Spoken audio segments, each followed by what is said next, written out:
Bienvenidos amigos televidentes a Pensamiento Crítico aquí en Ecuador TV. El día de hoy con dos invitados, Francisco Sierra Caballero de la CISPAL, director de la CISPAL, y Hernán Reyes de la Cordicom, para hablar sobre la importancia del pensamiento crítico en la comunicación. Sobre ese tema, durante 22-23 minutos lo vamos a desarrollar, pero antes de desarrollar ese tema quisiera hacerles una pregunta a ambos que no tiene que ver con el tema, pero sí tiene que ver con el desarrollo de pensamiento crítico sobre un tema específico. Bienvenido Francisco Sierra Caballero, bienvenido Hernán Reyes.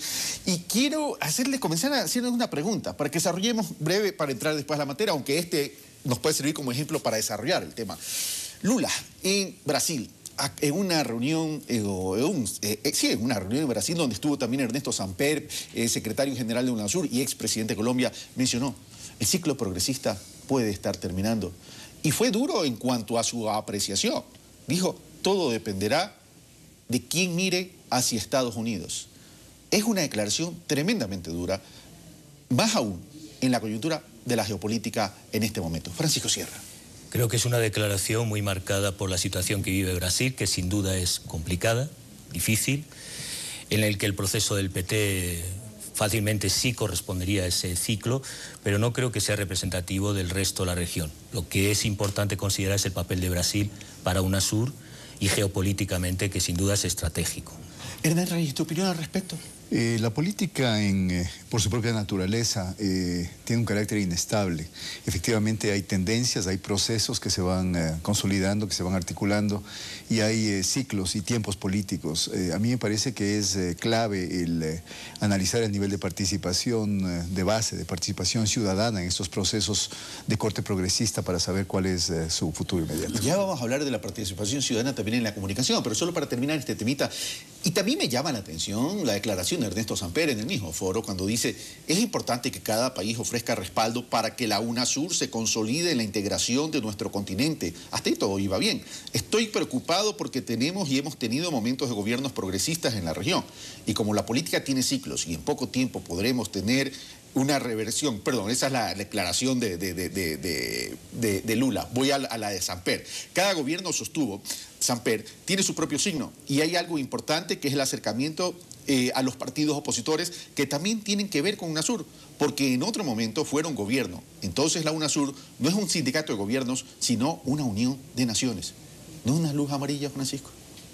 Puede ser una luz amarilla, pero lo que no cabe duda es que la institucionalidad de UNASUR es estratégica en todos los frentes. Definitivo. En el ámbito financiero, energético, de infraestructura, y dar esa institucionalidad, igual que corresponde a las políticas de Estado en cualquiera de los países progresistas, es el cambio que representa para la región, independientemente del gobierno que estableciera el Ejecutivo, la posibilidad de mantener políticas de Estado y, en este caso, organismos internacionales, espacios como UNASUR, que son el futuro y garantía de la autonomía y soberanía de la región. ¿Tu comentario, Hernán, al respecto?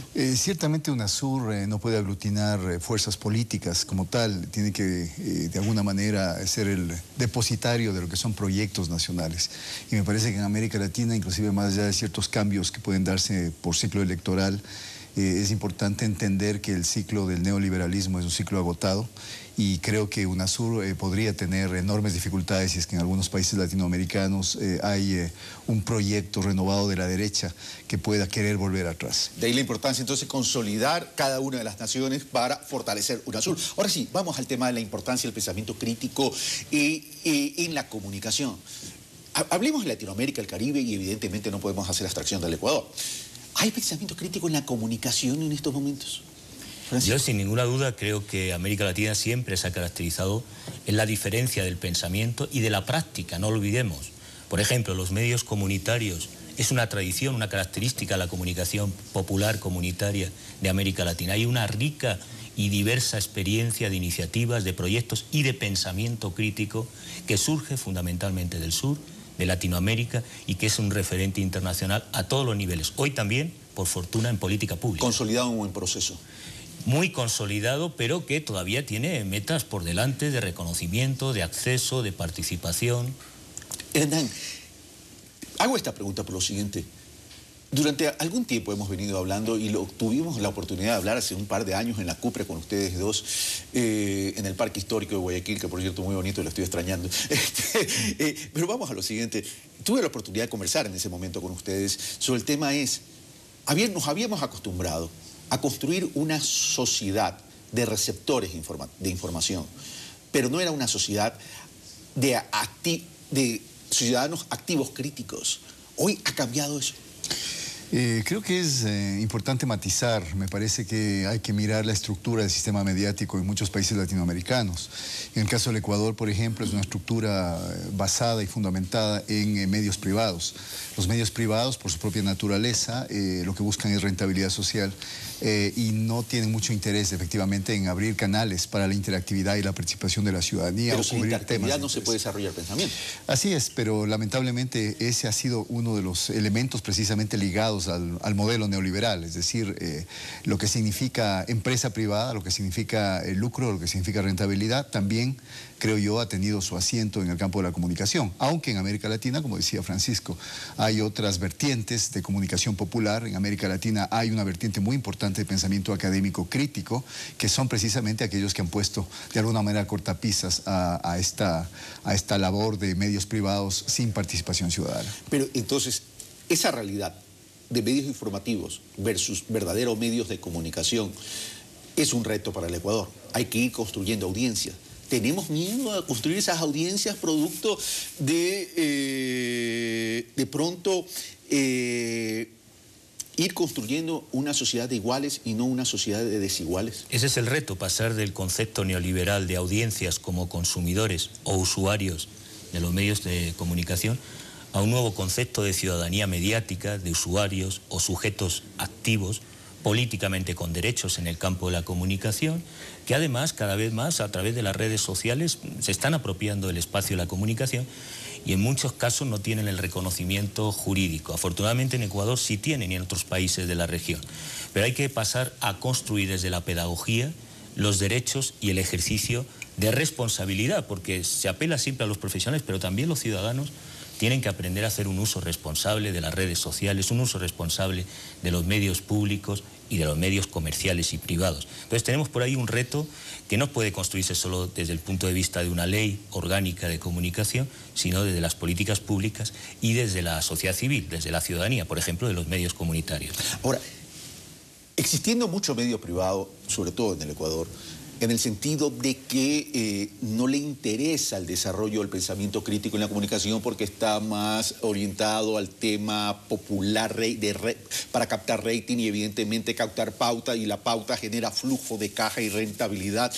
Los medios públicos, los medios comunitarios terminan siendo una gran alternativa.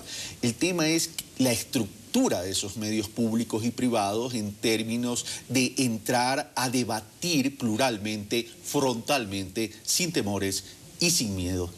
Estos medios públicos y estos medios comunitarios es una herramienta para, desde la comunicación, dispersar el poder. A ver, creo que hay que recolocar el papel de los medios en la sociedad. Los medios son intermediarios, no pueden ser los actores fundamentales de lo que es la comunicación en una sociedad. La comunicación es el campo de la ciudadanía, es el campo de la gente. Y por otro lado, me parece que hay que volver a discutir qué es finalmente lo público. Hay un espacio público estatal que es importante a través de políticas públicas, y hay un espacio público no estatal que es este espacio de encuentro entre los ciudadanos y entre los distintos colectivos sociales. Los medios de comunicación públicos deberían tener como función básica precisamente ampliar o extender esa esfera de encuentro entre los ciudadanos, dejando de lado, o al menos resistiendo de manera inteligente, diría yo, a veces las presiones que ciertos gobiernos, inclusive, creyendo los medios gubernamentales, pueden hacer hacia los medios públicos, y obviamente estableciendo canales de comunicación y de empatía con las demandas y con los reclamos que la ciudadanía tiene, no solamente hacia los gobiernos, sino frente al poder en general. En sociedades como la nuestra, a veces los poderes económicos son mucho más poderosos que quien está un momento determinado al frente del poder político. Pero es una línea muy sensible entre medio público y medio gubernamental. El tema es que hay que tener la madurez política para respetar y poder más bien fortalecer estos medios públicos, porque terminan consolidando la democracia, Francisco. Y en el caso de países como Ecuador eso requiere tiempo, porque no hay una tradición de servicio público audiovisual. Muy nueva, ¿no? Y en eso necesitamos ir construyendo, haciendo pedagogía de la Ley Orgánica de Comunicación empoderando a la ciudadanía sobre sus derechos recogidos en la LOC y también fortaleciendo el papel de los profesionales y de la ciudadanía en los espacios y medios públicos, justamente en términos de programación, de contenidos y de crear democracia deliberativa, que es el primer paso a una democracia fuerte, participativa, a través de la comunicación. Como decía mi colega Hernán, que es el espacio público, la construcción del dominio público. Es la construcción del espacio de diálogo, de controversia, también de antagonismo, pero normalizado como una de las características básicas de la democracia. ¿Cómo hacer que esos espacios públicos sean apropiados por los ciudadanos para que verdaderamente exista una participación ciudadana en la comunicación, que no es otra cosa también de que una democracia participativa? Bueno, hay muchas herramientas, algunas están contempladas en la Ley Orgánica de Comunicación, desde los defensores de la propia audiencia, hasta la posibilidad de establecer formas de diálogo en las redes sociales, espacios programáticos para minorías que permitan representar el espectro diverso, siempre rico y plural de la sociedad civil, no solo el pluralismo político, también de pluralismo y diversidad social. Son formas que permiten, y hay experiencias múltiples, el acceso, la participación y el diálogo. Pero sin duda la gran transformación, la gran revolución ciudadana que tiene pendiente el país es que la ciudadanía haga uso activo de lo que permite la Ley Orgánica de Comunicación y se apropie de los medios públicos. Y eso también, como digo, requiere mucho tiempo, mucha pedagogía, mucha cultura democrática, que nos llevará quizá el tiempo que no está previsto en la política pública, que siempre son tiempos cortos, pero que será la gran conquista de la democracia en el Ecuador. Ahora, el tema es qué tan consolidado está todo esto, ¿verdad? Tenemos un marco jurídico, pero el Ecuador, sobre todo, que es un país que se ha caracterizado por la inestabilidad de la política pública, una especie de guingrigongo. Hoy un gobierno tiene una política, viene otro, tiene otra política, y si las ideologías de los mismos gobiernos son distintas, pues más aún, más confusión. ¿Cómo poder entonces consolidar? ¿Existe ya una apropiación de los ciudadanos, por lo menos en su concepto o en la teoría, para proteger lo que se ha logrado hasta el momento en términos de lo que habla Francisco? Quizá, Carlos, todavía no está consolidada una conciencia ciudadana por defender los importantes procesos que se han gestado estos últimos 8 años en el país. Sin embargo, creo que también hay fortalezas. La Constitución de Montecristi es una constitución que prácticamente da un vuelco hasta al paradigma jurídico existente a nivel constitucional, a nivel de América Latina, a nivel del Ecuador, no se diga.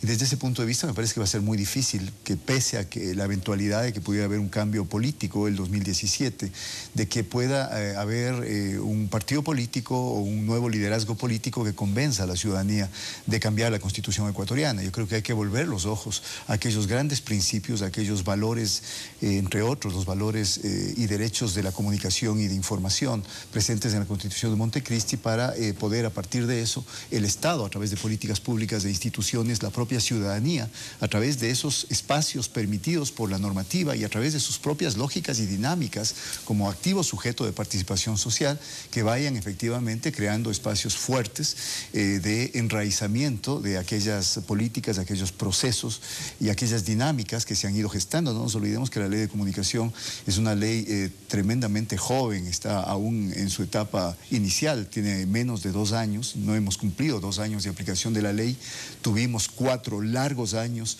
de tironeo en la Asamblea Nacional para que se apruebe la ley, donde yo creo que mostraron su verdadera faz y su verdadero rostro aquellos poderes económicos, aquellos poderes empresariales y también aquellas fuerzas políticas que no querían ley de comunicación.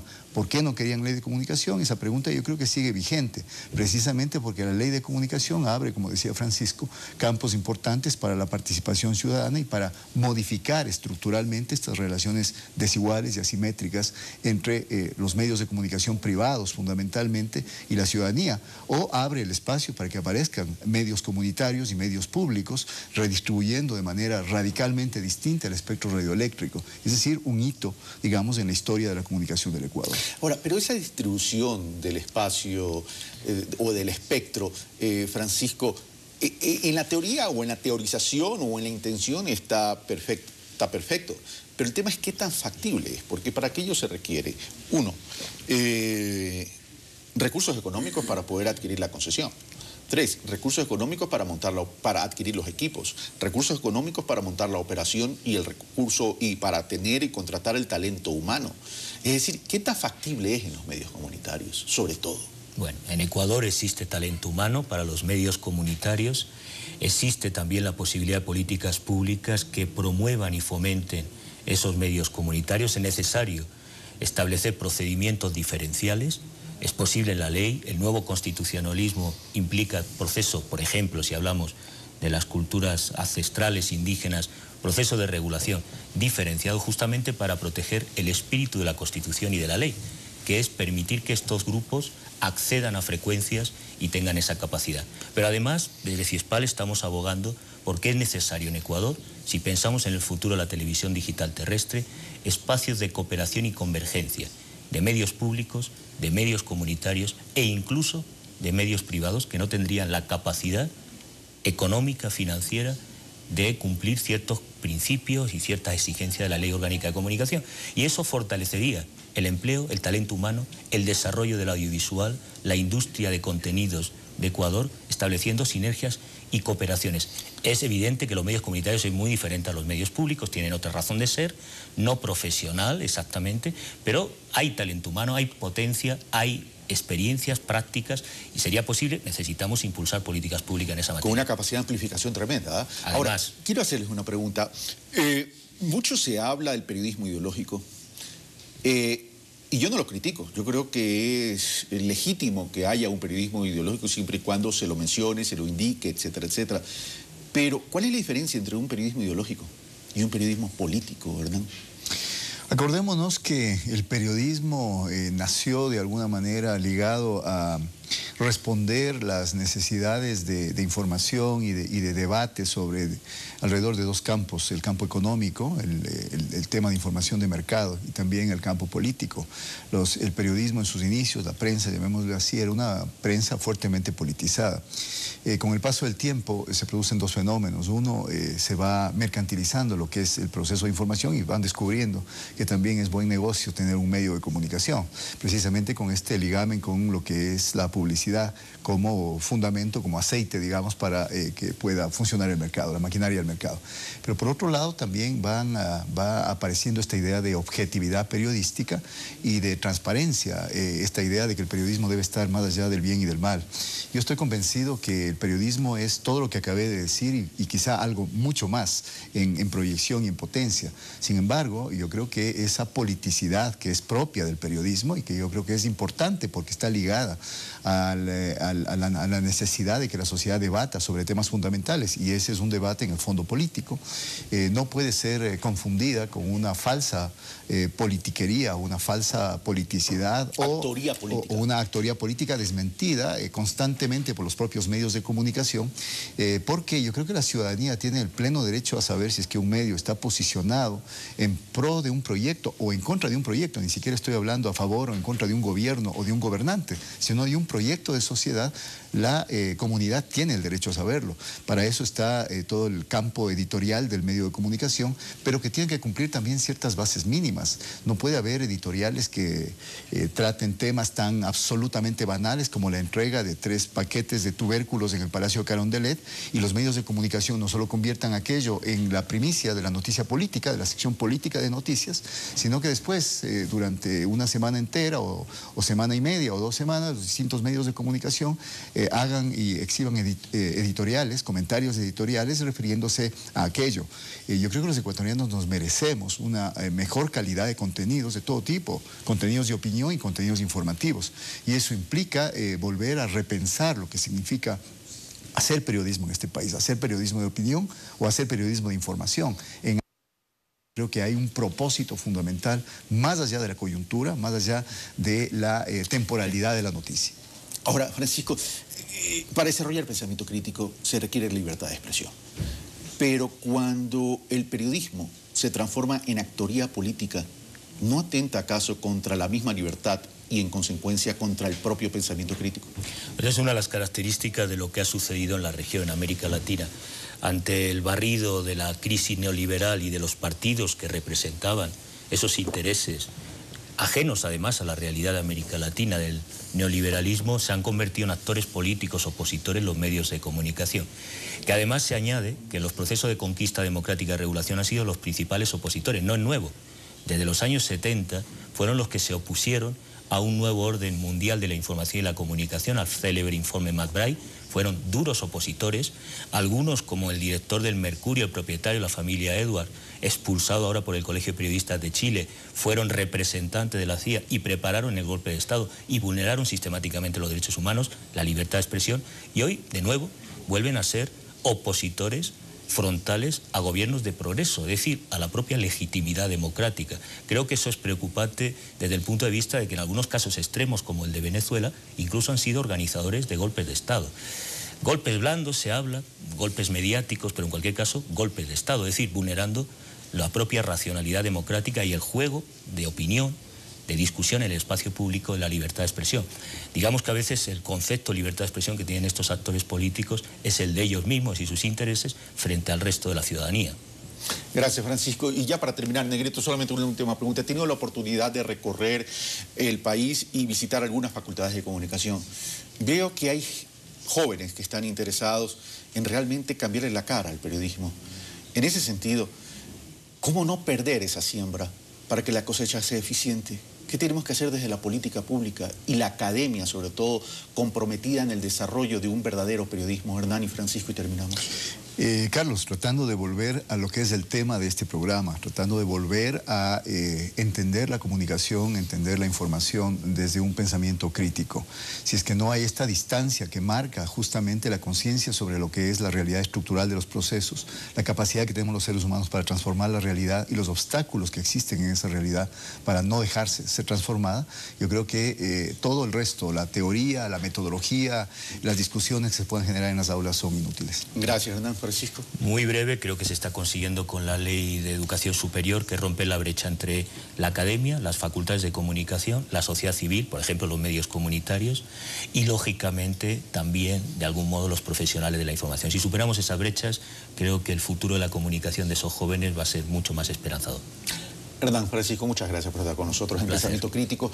Detrás de los medios de comunicación, sean estos privados, sean públicos o comunitarios, seguramente debe haber muchos intereses.